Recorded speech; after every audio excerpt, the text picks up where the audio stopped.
بسم اللہ الرحمن الرحیم۔ رسول اکرم صلی اللہ علیہ وسلم نے فرمایا، روزے دار کو دو خوشیاں حاصل ہوتی ہیں۔ ایک اس وقت جب وہ افطار کرتا ہے تو خوشی محسوس کرتا ہے، اور دوسرا جب وہ اپنے رب سے ملاقات کرے گا تو روزے کا ثواب دیکھ کر خوش ہو جائے گا۔ رسول اللہ صلی اللہ علیہ وسلم نے ارشاد فرمایا، اللہ کے ذکر کے علاوہ زیادہ بات مت کرو، کیونکہ اس سے دل میں سختی پیدا ہوتی ہے، اور جس کے دل میں سختی ہوتی ہے وہ اللہ کی رحمت سے بہت زیادہ دور ہوتا ہے۔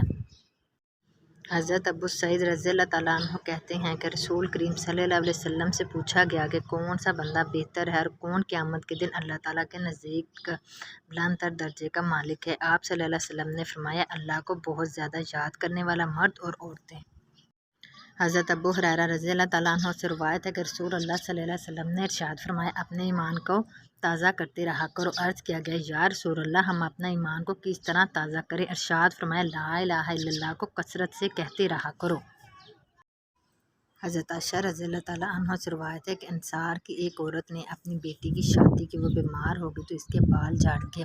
وہ نبی کریم صلی اللہ علیہ وسلم کی خدمت میں حاضر ہوئی اور عرض کیا کہ اس کا خاوند اس کی رخصتی چاہتا ہے، کیا میں اس کے بالوں میں جوڑا لگا دوں؟ رسول اللہ صلی اللہ علیہ وسلم نے فرمایا، جوڑنے والوں پر لعنت کی گئی ہے۔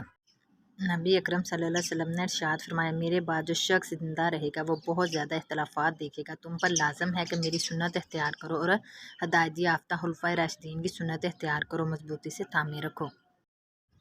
حضرت عمر بن خطاب سے روایت ہے کہ رسول اللہ صلی اللہ علیہ وسلم نے ارشاد فرمایا، دعا آسمان اور زمین کے درمیان رکی رہتی ہے، اوپر نہیں جاتی، یعنی قبول نہیں ہوتی جب تک حضور صلی اللہ علیہ وسلم پر درود نہ بھیجا جائے۔